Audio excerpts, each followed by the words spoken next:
We're talking about execution, and I found that many teams, many leaders are struggling with execution. We have so many goals, we have so many things on our plate, but yet it's not getting completed. And so, are you choosing to focus on too many things? How can you focus on a lot of goals wanting to complete and the real important things you're not getting done? And some of us fall into that trap of not getting things done. And if you are one of those persons or one of those part of a team that have so much and yet not getting it completed, you're not seeing the results that you want to have. If you are in that trap, these sessions are really good for you in that learning how to execute. As a team, how to execute. So we're talking from the book, The Four Disciplines of Execution, and really awesome book for you to learn.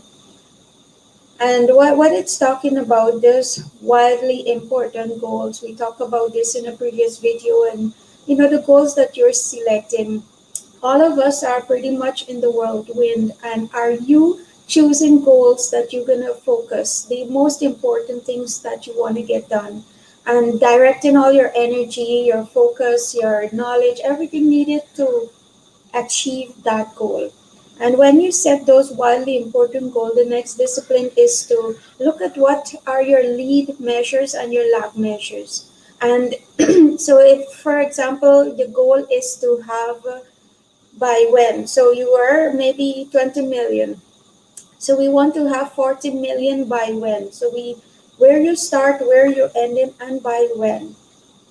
So those are lag goals. But then the lead measures, then what are those behavior? What are the things that you're going to do specifically that is going to move that needle? That's going to move the measurements that you will see you're achieving, whether it's 40 million, whether it's 20 pounds you want to lose, or whatever that big weight that you've set there. What is it? Is it moving? And are you doing the things that will cause it to move?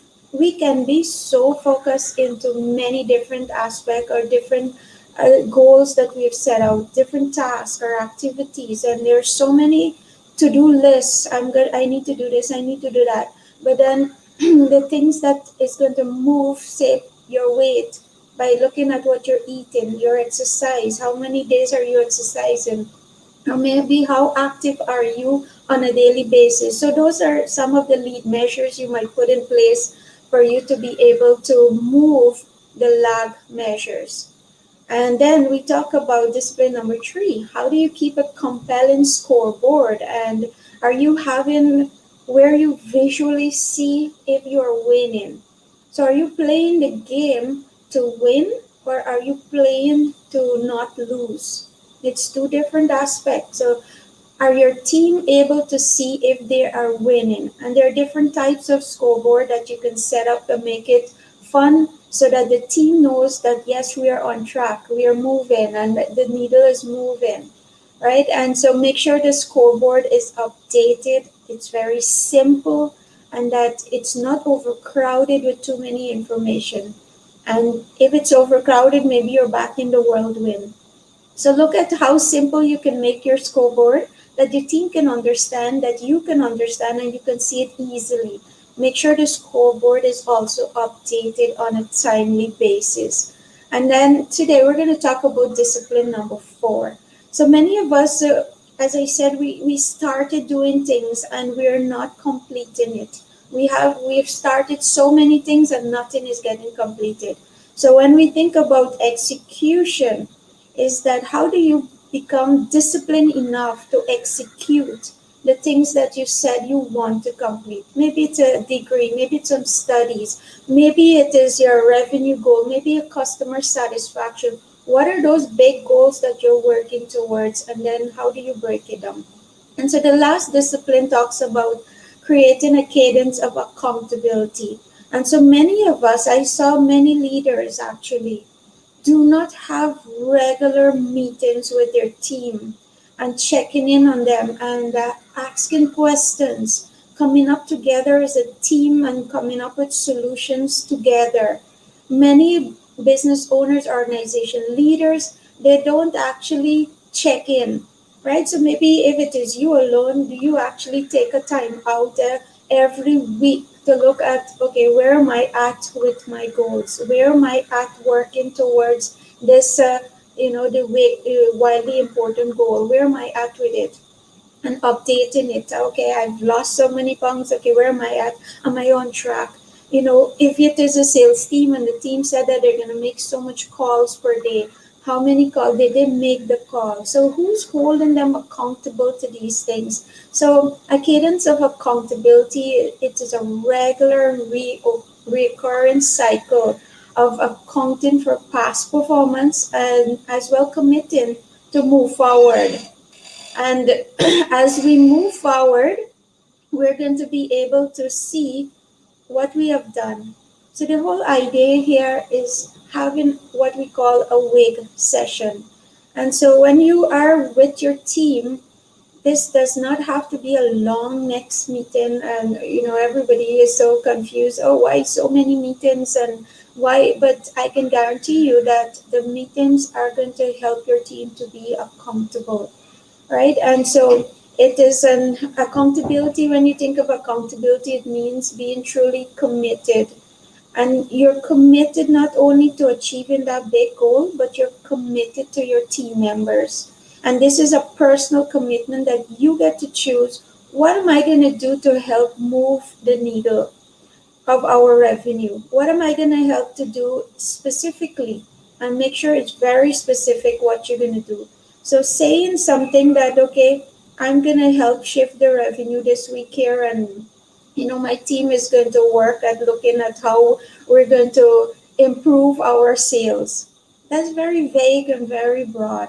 But if you say specifically, I'm going to commit to help my sales team develop a tool script or improve a sales script so that we can start improving the sales maybe in a particular service or an item.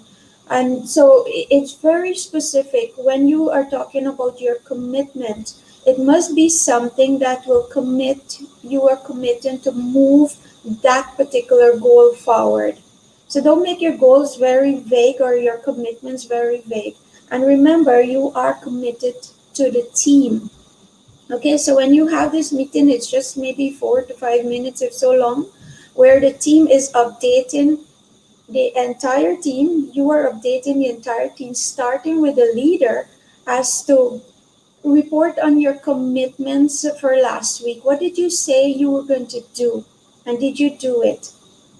Look at the scoreboard now as you update the scoreboard to see where you're at, right? And so learn from the successes that you had, learn from the failures. What are you going to do different? What are you going to do to move forward the following week?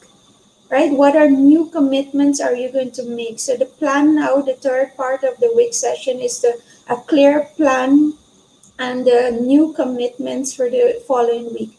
Make sure you're not putting also commitments that is going to be maybe something that will be achieved only next 3-4 weeks. Make sure the commitment is for that week so that you're holding each other accountable to make it happen.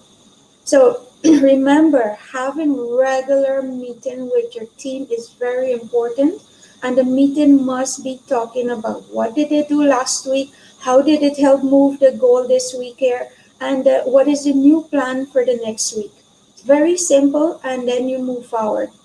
There's so many aspects of this here in learning how to handle the meeting, and then also training the team how someone else can lead those meetings. So, as leaders, are you suffering from execution? Are you not able to get your team to execute the things that they say they want to execute? Right? The things that you said are widely and important for yourself. And how are you able to actually execute with the team? As leaders, are you executing? And are you disciplined enough to do these things? Setting the goals, looking at how you will measure it. Are you having a scoreboard tracking it? And are you reaching with a team? Are you checking in? Are you coming together, coming up with solutions? If you need help in doing this, do reach out. We can have a session and let us see how your team can actually perform and improve their performance. Or maybe it's just you who might need more guidance or maybe a push to start some of these things to see the discipline. It is only foolishness to do the same thing over and over.